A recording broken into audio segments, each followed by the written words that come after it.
We are now recording this for posterity. So, hello everybody. Meg, I haven't had the pleasure of speaking with you before. There's Louisa. So I feel very surrounded by loving people that I know. And I will be your co-facilitator and support you in all your endeavors. We are going to talk about shared vision. And shared vision is really like looking for that North Star to guide us no matter which direction we're going from. And surrounding us is all these ESHIP champions. And ESHIP champions are just people that have been doing the thing a lot and will continue to do so. So I'm going to ask each of you to introduce yourself and to share. Let's see, today's question will be, do you have a vision, a mission, or a personal mantra that guides your work? So I will share that. This year in particular, Christine, my colleague, and I are embracing the modeling what's needed to create what's possible. That's our mantra for this year. So modeling what's needed to create what's possible. I'm going to pick Hassan. Hassan, tell us about you and we'll popcorn.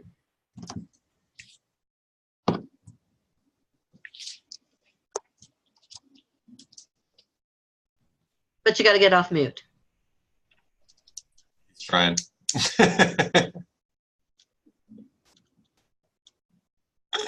We might popcorn to somebody else while Hassan. Okay, I can popcorn somebody else. Would that work?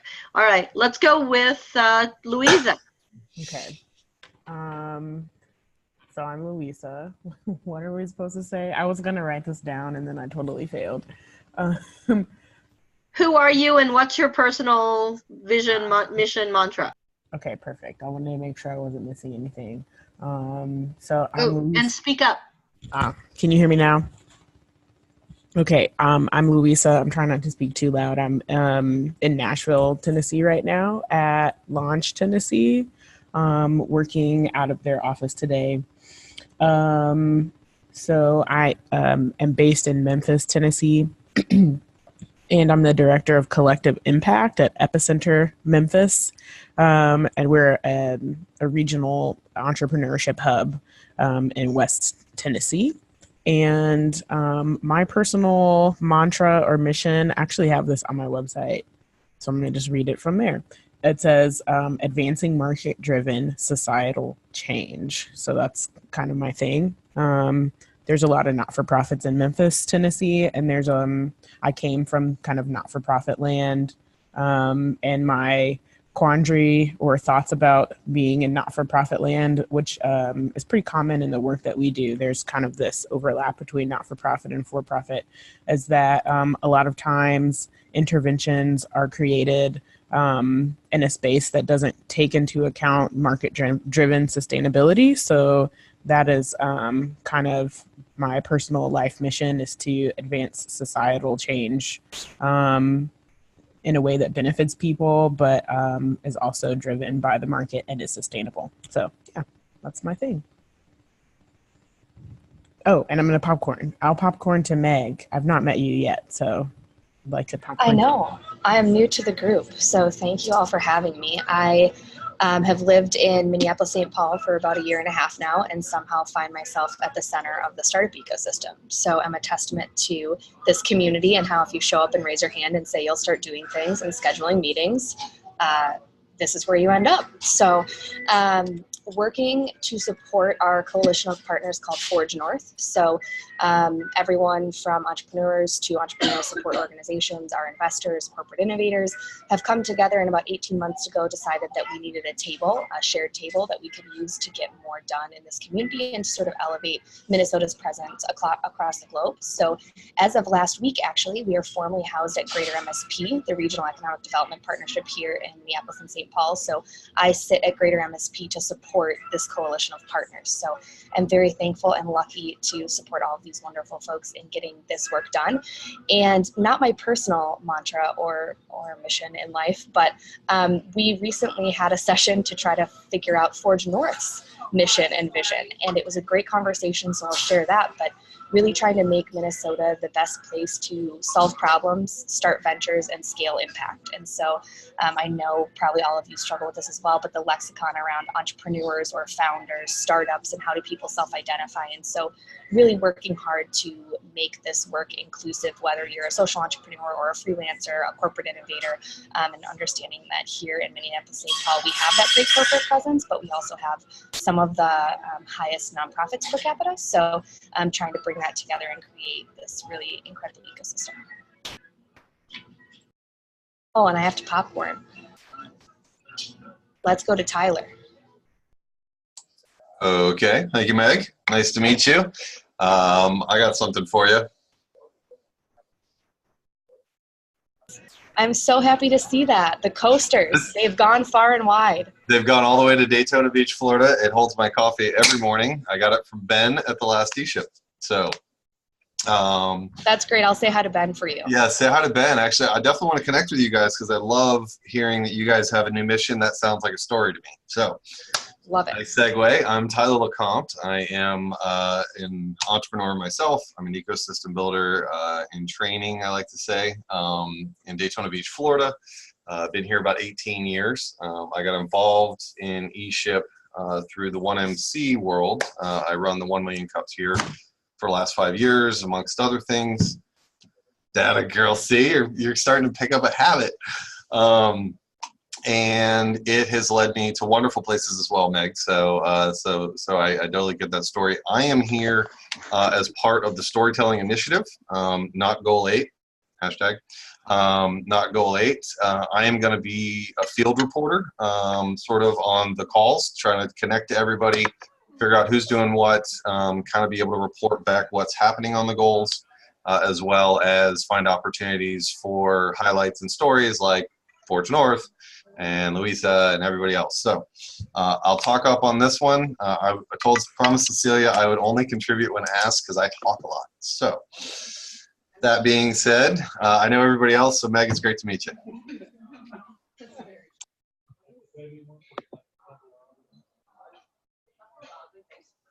I think he's pointing to you, Hassan. That leaves me. Sorry, guys. I lost my screen before. That's why I couldn't unmute. I was trying to recover my screen. So I'm Hassan Bazi. I'm from Detroit. I'm an entrepreneur. I support entrepreneurs and entrepreneurial ecosystem builder before I even thought of that term and applied it to what I do. So I've kind of been doing that for a while. And I was on the call the other day. So some of the stuff I want to be part of as much, I want to contribute as much as I can to each one of the goals. As far as personal mantra goes, I think this year when I started off the year, I kind of thought about, I want to focus on creating something new, contributing my focus to creating something new. And I think this is what we're doing here kind of really fits in with that. Great. Tyler, did you say what your personal mantra was? Cause not do. Oh, okay. Good. I'm glad that we had that power to infuse that. So I see Faye is with us. I don't know. Faye, are you on another airplane or are you able to talk? Maybe. Oh, wait. I don't know. We will find out. Oh, she's on mute. Okay. If you get to unmute, we would love for you to tell us about yourself and hey everybody, can you hear me? Oh, there you go. Okay, so we're having you introduce yourself and tell us if you have a personal mission, vision, or mantra. Oh my, okay. Yeah, so I'm Faye Horowitz. I am the VP of Community Innovation for Forward Cities, and we are working in partnership with Kaufman, wrapped around ESHIP communities work in local communities. which is drilling down deep and doing study wrapped around what does it look like to activate these principles in a local community. Loving the work. And I would say my personal mantra is wrapped around the idea that entrepreneurial mindsets have the power to change the world for good. So that's me. Excellent. Okay, well, that's pretty powerful.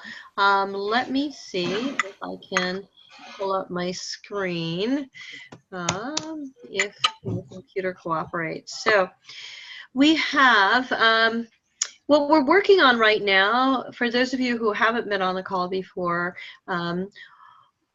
we came together at the last ESHIP, put together some initiatives. They've been culled and curated and identified, and some of those things have kind of bubbled up to the top. So as far as shared vision is concerned, we have 3 initiatives. Let's see if I can, it's not a pretty screen, but we'll get something up there so that you can see it. Okay, so the initiatives under shared vision are to create, codify, and commit. And create has an initiative brief.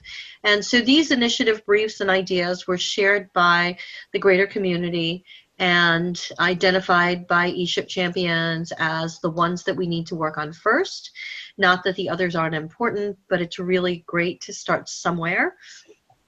This one, I think, is paramount to what we're doing, and one of the things that I'm advocating for to do at the next summit as we come together, because we try to focus on the things that at a summit or a conference, you want to do the thing that you can't do when you're working remotely. So this is great, and there's great communication and collaboration, but there are things that just need to be done face-to-face, and that's what you should do when you're face-to-face instead of doing the stuff that you could do elsewhere. So that's no fun, right? Getting to hang out with all of you, that's always fun, but it's always helpful to be able to utilize that time effectively. So putting together the framework for this mission vision. Oh, there's a message from Andy on my screen. Okay, so in create, we talk about shared vision and mission. Codify, there is no initiative brief currently, which is to create a living dictionary, and then creating a universal pledge. So that's what I'm hoping will happen at the next ESHIP, and to bring us closer to that goal, those briefs need to be written out.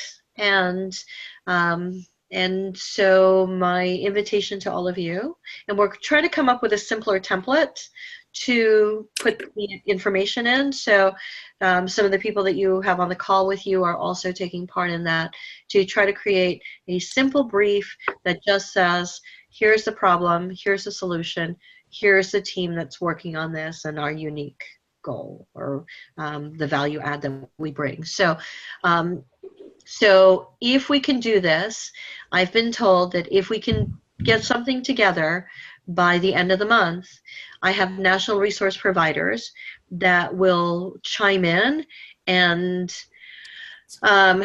this is a little different from the other initiative briefs, because this is really more about what we bring together as a community, as opposed to a project, right? So a project, a funding, an investment-ready model isn't what we're getting out of this. This is more of buy-in and collaboration. So does anybody have any thoughts on that while as you're hearing it? Yes? I kind of felt like goal 3 was more of a social change initiative, than like a fundable project, It's kind of, Louisa, the things you dream about, is how to make big lasting change. I think this was more about what I heard as a non-practicer at the last ESHIP was a lot of people everywhere doing their thing, but looking to say, I'm not sure what I am and where I fit and what my part is. So I kind of felt like this was that. Does that make sense? Is the larger community saying, who the heck are we? and trying to find a set standard there, so. Yes. Oh, can you hear me? I think that I agree. I think that this 3.2, the living dictionary, however, it could possibly be something that is funded. I'm not entirely sure what format we might use for that project, but I do think that that particular, like 3.2, I could probably take a stab at the brief for that. There will probably be a lot of holes in it, which I would, after I take a stab, would like everybody to take a look at. But that, I think the reason I worked with Lauren on this when we were in Denver, and the bookend, so the first initiative and the third initiative, I agree they aren't necessarily deeply complex and necessary of funding by NRPs, but that one in the middle, because my work is deeply rooted in data and analysis, I find that a difficult thing about doing that is that we don't have clear definitions of what we're trying to measure, and people call things different things.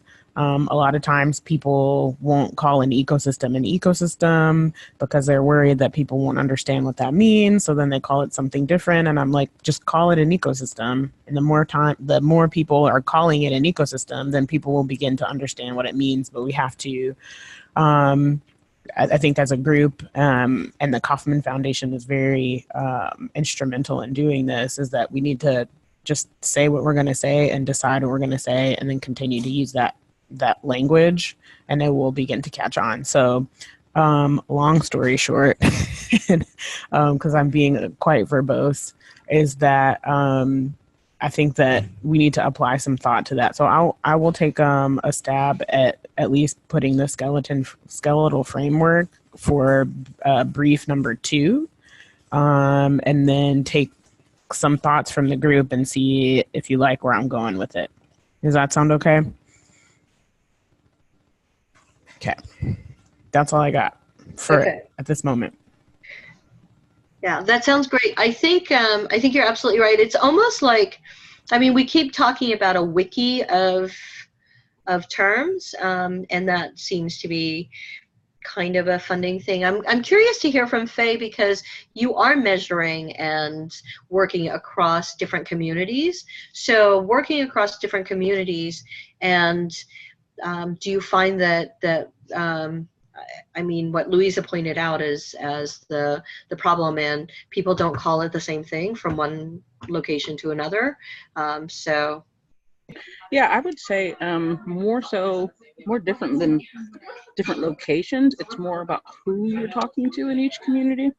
I think if we do a lot of, we're starting with some neighborhood-based work, and often the neighborhoods that we are looking at working in are traditionally disenfranchised and have been disconnected from this conversation. And so their perception of who an entrepreneur is, and when they hear words like entrepreneur and ecosystem, they feel like that they don't belong. And so as we're tackling issues of belonging, if you want to build trust and begin a conversation, you have to start with the words that people are comfortable with, and then engage them and pull them into conversation so that you can begin to give them new context and new vocabulary. But they have to trust you first. And if you sound like an outsider and they feel like an outsider, it's going to be hard for them to engage. So that's been the feedback we received, even when we drafted an invitation that used the words ecosystem and entrepreneur, was, hey, people are not going to respond to that if you don't change those words and make it accessible. I totally agree. I feel like what is it? Entrepreneur just it's become that sexy reality show kind of thing, and it's really disenchanting to because when you tell people entrepreneurship is hard, and they're like, well, you can't just go on Shark Tank and pitch your thing, and you're like, no, not so much. But yeah, and I would say as well that one of the things that might be important to look at is making sure that people feel. I think it's why Kaufman used the words makers, dreamers, and doers, because they were trying to find those words that are just basic common things that people can connect with. And so one of the things that we did with our invitation is that instead of using the word entrepreneur, we will say entrepreneur and or business owner, or entrepreneur / business owner, or aspiring business owner. And then we began to use the words maker, dreamer, and doer as terms to get people to see themselves in this way. Yeah, so I've added builder to maker, doer, dreamer, because I feel like we're kind of in there. So love that. So we'll yes, we're gonna get that movement going, Faye. We'll just add maker, doer, dreamer, builder. So let's see, what questions do you have as far as what the process is? I can tell you, I can answer some questions. I don't have all the answers. I always feel like whenever I get on these Zoom calls that each one of us has parts of the answer. So so collectively together, we're answering more questions, right? So the next ESHIP Summit, May 21st to the 23rd, there is a Mayor's Summit. So just a little update to share that vision across the board. There is a Mayor's Summit that happens, like it did last year, it will overlap. And one of the things that we're going to be able to do is hopefully we will have some language out to you so you can invite your respective mayors. The more mayors that we have already engaged with ecosystem builders, the clearer our path is, and then we get to model that for the other communities too. So maybe the other mayors that aren't there with their respective ecosystem builders will be able to see that this is a good model. So, and when is that? So it's the 20th to the 22nd. So they'll overlap with our summit, and okay. And then we'll share a day or at least a half a day together. And how might we inform our mayors about that? Right, so that's the language that we're working on. So Okay. As soon as I get that, I will share that out. We'll share that on the Slack channel. We'll share that on email. We'll get it out to you, I promise, so that you can get your mayors. So that goes along with shared vision, right? So there's also language around the pledge. So let me put it out there and ask all of you, because while the briefs need to be fine-tuned, and thank you, Louisa, for stepping up and saying that you're going to work on 2. 1 and 3 really are something that we need to do together as a group, and we're trying to program around that at the summit. Mm-hmm. So let me ask all of you, since this is something that you're passionate about, if we were to put together programming around the summit, to be able to get 450 some odd ecosystem builders to work on a mission, a vision, some lexicon, and a pledge, what should we keep top of mind to do? Very open-ended. I would say base it around a Canvas model. If you're going to try and get that many people to contribute, I think we know somebody that's got a good one. Yeah, I would agree that what we might want to keep top of mind is just understanding that sheer volume of people contributing to that can be, as a thinking about this from a conference goer perspective, can be intensely exhausting to deal with that many people. So I'm not entirely sure, I'm not like instructional designer or learning type person, but I do know that those who are experts in that, like Mike, will know the best way to kind of think about that and handle it. because what we're talking about is very kind of can be emotionally charged for our people. One tool might be one tool to explore might be the use of word clouds for a session, and that breaks it down rather than people trying to find the perfect structure of a sentence to accomplish something. If you ask questions and have people respond with words, and you see what words are bubbling up to the top, I like that. That will give you maybe a blueprint of what words to start with for certain things. Yeah, and I really agree with that. And I also think that even though we might put together a little bit more of a complex brief for 3.2, just because I think the part that would need to be funded is like, how do we package it and make it accessible to people? That's the part. But I do think that when we're at the summit, it could be helpful for us to do some sort of exercise like that with the words, just so we can make sure that we see what words the community thinks need definition. Meg, what do you think? I think that's great. And we actually just did a word cloud activity at one of our events last Friday, and it was extremely powerful because I think it does sort of take that exhausting nature out of having to fully formulate thought and allows everyone to respond very quickly. So I think that would be powerful, and to just think through how to everyone's comments you make it digestible in that time frame at the summit. Hassan? So are we saying then that there wouldn't be any work on briefs for 1 and 3, and then we would work on them as a group at the summit? So those. Yeah, for 1 and 3, I think Louise's point, and I agree. I don't know. I'm curious to hear what everybody else thinks, but I follow that because there's not really like investment in a pledge, right? The investment in the pledge is what we bring to the pledge.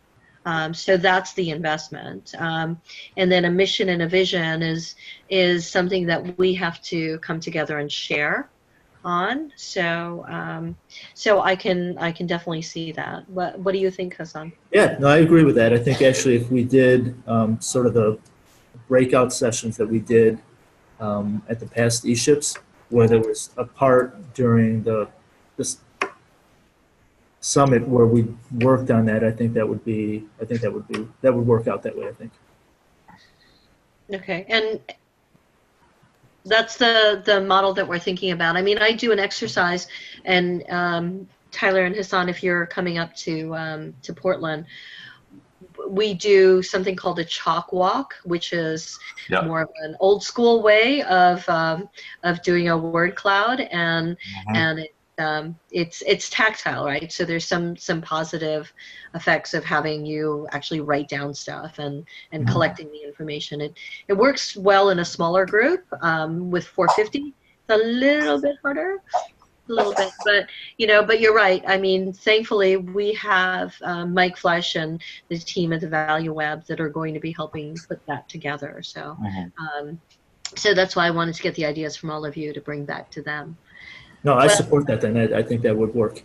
Yeah, it might work well, especially since we just did it for the goals. You know, we were able to break it up on that day. It seemed like it went well, although some people didn't get to everything.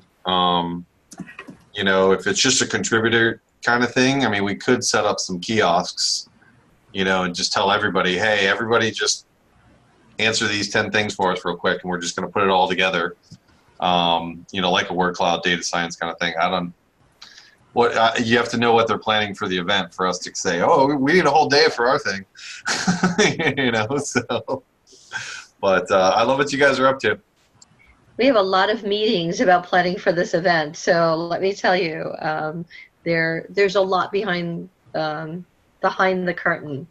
But so, what other things do you feel are important or top of mind that we need to model in order to get this work done for Shared Vision?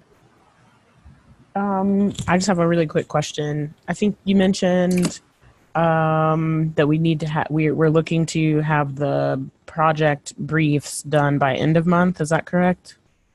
Yeah, what happens is this one not as pressing because, like you said, we could get a national resource provider to just go ahead and sign up for this. But so the goal with the initiative briefs for all the rest of the calls as well, and for storytelling, because storytelling is infused in all 7 goals, not, as Tyler said, the 8th goal. So the idea is that we get them investment ready and presentable at the summit. So that's the goal of the calls from now until the summit, is let's get the ones that we've all recognized as being top of mind in a place where you can present it to the national resource providers at the summit. So in order to get that done, that's why we're simplifying what the brief looks like. So it's not intimidating. We get stuff out there. And I've had national resource providers that have said, if you can get us the information, the brief, we will actually chime in and give you input and feedback, which is a really unique and fabulous opportunity, because you don't usually get to submit an RFP and have somebody come back to you and say, hey, if you tweak it over here, we might be able to help you. So so that's the beauty of the collaboration with the national resource provider. So really grateful for that opportunity. Did that answer your question? Sort of, yes. Okay. I'm attempting to manage my work for what I've committed to. So Tiffany Henry is actually coming to Memphis this weekend, and I was like, great, we can talk about this when you get here, girl. And then I'm trying to figure out when the best deadline to give myself for this commitment is. And so if that's sometime next week or if it's in 2 weeks, I'm trying to figure that out. So can you give me some? Yeah, and you let me know if you need a little bit more time. That's not a problem. I think that if we all focus on 3.2, which is the wiki or the lexicon, dictionary, whatever, insert your word here, that would be most helpful. So yeah. And I mean, I can get it done, but I just got a lot of things going on, so I have to manage my expectations for myself. Yeah, and you're gonna take her to Miss Polly's? Yeah, I could take her to Miss Polly. Okay. We have priorities here. Right. So. Got to get those chicken and waffles. So, what else? I don't have a lot for this call. It's really a lot of, this is a challenging but necessary and complex thing, right? It seems really simple on the onset. Oh, sure. We'll get everybody on the same page and create a North Star and off we go. But it's complex. So what's the biggest challenge you see in getting to do this work? In relation to goal 3, I think that it's mostly it's a bit nebulous and requires, when I think about the other goal that I'm working on personally, like goal 5, while things are nebulous because we may not know exactly how to measure something, we still know the conventions of measurement. And so we still have a very rigorous framework to put these things on top of. But this particular goal, I feel like sometimes because things have different meaning to different people, trying to codify shared lexicon or shared language and shared meaning can be difficult. But it's definitely, I think that even if we don't get everything 100% right, it's going to be very valuable and necessary for us to be able to do the work of measuring things. And so then when we see those results, people understand what we're talking about because they have a pretty similar schema for what an entrepreneurial ecosystem is. Or when we're advocating, I'm in Nashville right now to do some advocacy work at the Capitol, that when we're talking to people outside of this work, like legislators and what have you, that because other cities and other groups and stuff, they use a similar language to talk about these things, it's going to be easier for us to push forward. But we're not going to be able to do that if we don't have shared language or shared meaning around the work that we do. We're going to continue to be like, oh, I think I'm an ecosystem builder, but I don't really know what that is. Like, my hope is that we no longer have to kind of skirt around what we do.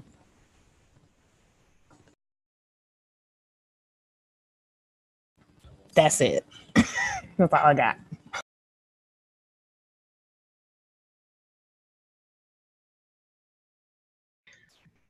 I think you said it really well. So, and I like what Faye was talking about, you know, using the words more often. So one of the things that I think it was Shelley Bell talked about when we were at the last ESHIP, and what many of us have done, and Jeff Bennett just wrote an article about doing it, is just writing ecosystem builder on your LinkedIn.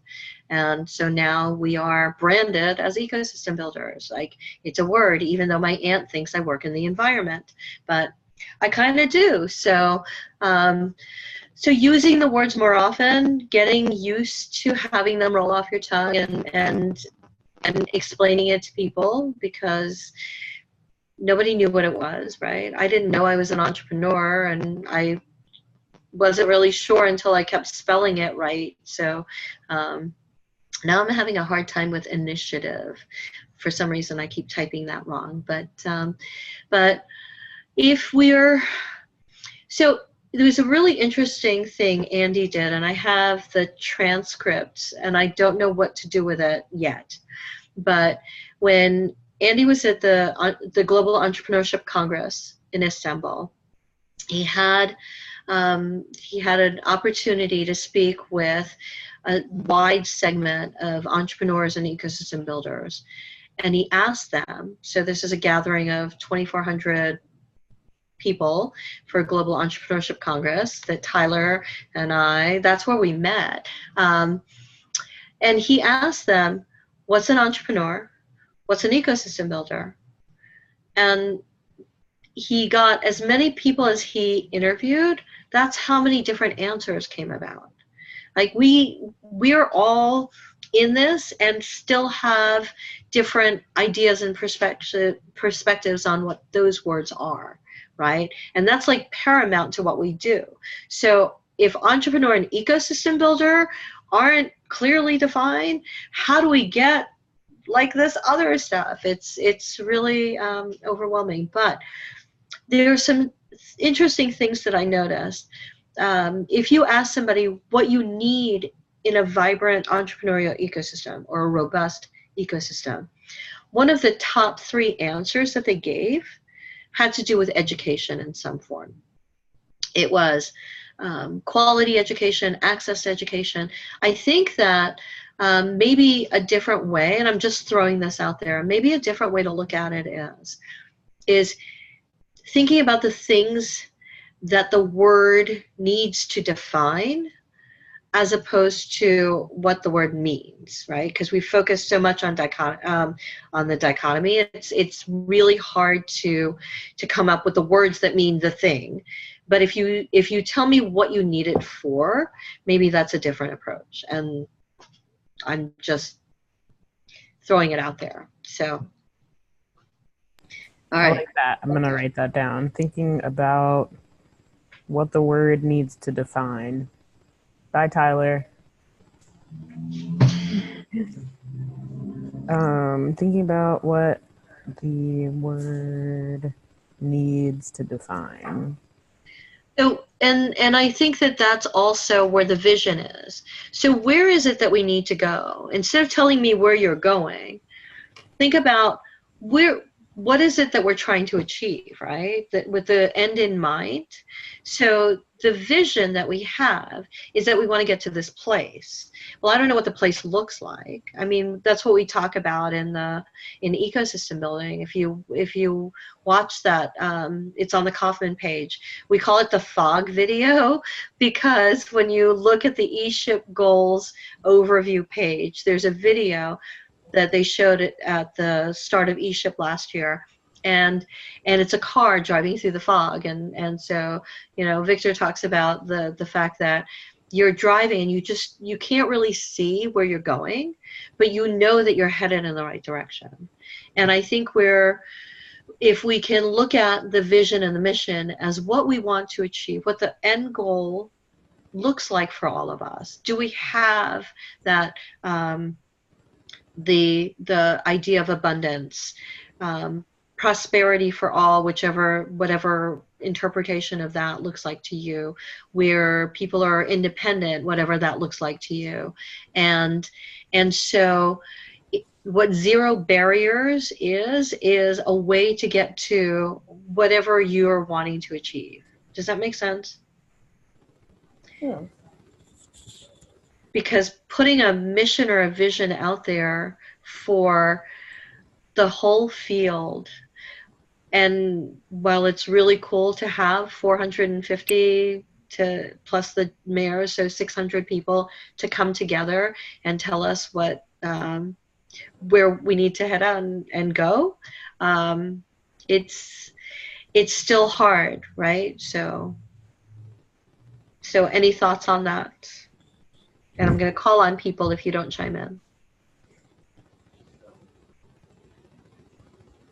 I mean, I like to talk, so I don't think that I have a lot of additional thoughts to add. I think that we have some work to do. And I think that when we put together this brief for 3.2, and perhaps next time we speak about or share some ideas in Slack about maybe how we might envision that 3.3 going or being executed, just some ideas. I don't know if it would be helpful or useful for us to put together a modified brief for that, and not necessarily a brief for NRPs, but a brief or notes or suggestions on how we think we might want to do that activity. And if you want to start that, Cecilia, and just be like, these are some of the ideas that we had in the call, and then we could run them by whoever. I don't know.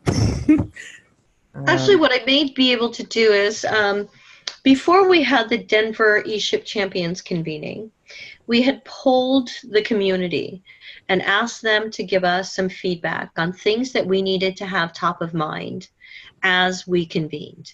So these are our voices of the community coming together and saying, hey, as you get together to refine and work on this, here's some things we want you to remember. And there's a picture of that. So I can put that into the Shared Vision Slack channel. And so you'll have it as a reference to think about what the community wants us to think about as we do this work. And then maybe that's a good way to frame what needs to be done for the summit, right? Right. So what do you think, Meg? Dimming my screen because my computer is going to die. But no, I think that's a good concept, and I think that to Elisa's point, there's a lot of work to be done, but I think we're on the right track, and excited to be new to this group and to be sort of hearing all of these different ideas and take it back to our teams. And so we've sort of been calling ourselves the ecosystem of ecosystems. And so really understanding why the lexicon is important, because in the medical space, they speak very differently than in our food and ag space. And so I'm really excited to sort of bring some of these thoughts and get thoughts from our community and be able to bring it back to this group. So excited for sort of how we'll continue to progress. And yeah. Hassan, what do you got? So I think I'm going to revert back to Louisa. I think Louisa's dead on about things being really nebulous with this goal. I think we're the people that are doing the work, and we're seeing this as nebulous. So I can only imagine people that are new to this work or outside of this work. And I think right now, it just, especially with the initiatives under this goal, to me, they just feel really raw in terms of shaping where they go. And I'm, quite honestly, I'm like trying to wrap my head around the three initiatives, think about how to approach them. Because especially with, I think the second initiative, as far as funding, I mean, that's fundable in terms of putting something together and having whatever, some sort of platform, whether it's a wiki type thing that people can access and add to, or whatever it turns out to be.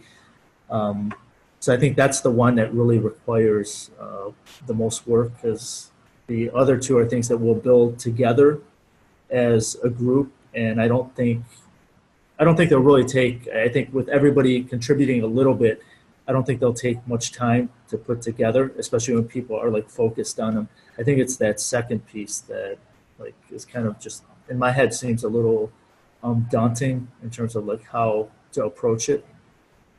Because there are people all over the country that use different terminology. So how do you source all of that? How do you decide which definitions to use? Like kind of from like the planning stage, it seems like you can easily say, okay, this is what we need to do. I'm just like thinking ahead in terms of like how do you actually make that happen? Yeah, it's definitely not simple. Faye, what do you think? So for me, I think that we have to be, we have to think about this in a way that's more like a long-term view. I think that there's one portion of it about, creating some sort of an oath or a pledge or something that is sort of, that inspires. But I think we have to give our permissions, because this is going to be I think it's going to be the hardest goal, because everyone has their own perspectives. Everyone has their own experiences coming into this work, and they've shaped their own vocabulary to navigate in their own ways that they need to. And so trying to distill and cull that into something that is a community lexicon is going to be challenging. And I think it's okay to give ourselves permission not to get it exactly right at the beginning, to look at it as a living process that will get better and better over time. I love that. Yeah, I think,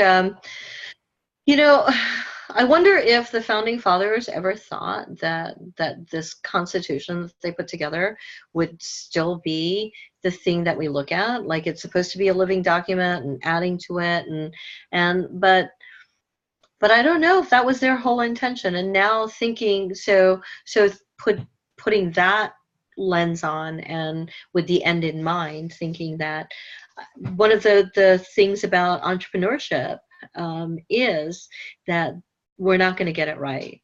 So I've shared a story that when we were at the first planning summit for this year's summit back in December, we're sitting in a room, and as we go around the room, people are talking about the work, and Victor turns around and says, well, this is 20 and 30-year work.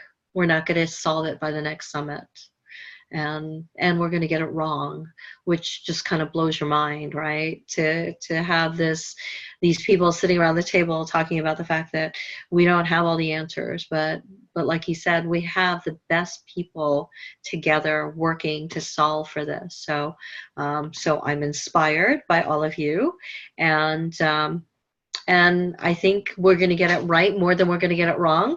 But we're going to stumble along the way and drive through the fog together. So thank you all for joining us today. Louisa, no pressure. If you can get some framework together, I think we'll all kind of chime in, and then we'll work towards the other stuff, because it is nebulous and daunting. but we do have the best people in the room to do this. So closing out, give me one word of how you're feeling now. And you don't maybe have to define the word because we don't know what it means anyway. I'll say wondrous. Wondrous. That's like my favorite word. Oh, ping to Faye. All right.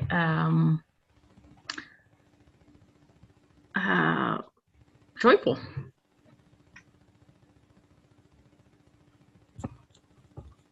Now you got to pick somebody. Let's go with Son. Freezing. No, we've got freezing rain and ice outside, so I'm looking out the window and I know I have to walk into it. I can follow that up. We have 8 inches of snow outside, so cold would be a good one, but also very optimistic. Great. And I'm empowered. So thank you so much. I will send out, hopefully everybody's on Slack. I think everybody's on Slack. Faye, did you get on Slack? Hopefully. I got your email, so I will Okay, definitely do great. that. Thanks. And then I will put up the picture on Slack. If there's anything else you need from me in the interim, let me know. Otherwise, we'll check back towards the end of the month, see where we're at on the brief for 3.2, and then I will submit it for the NRPs to chime back in on, and go from there. All right. Everybody have a great week. Thank you. Me Thank too. you very Bye-bye. much. Thank you, everybody. Have a great day.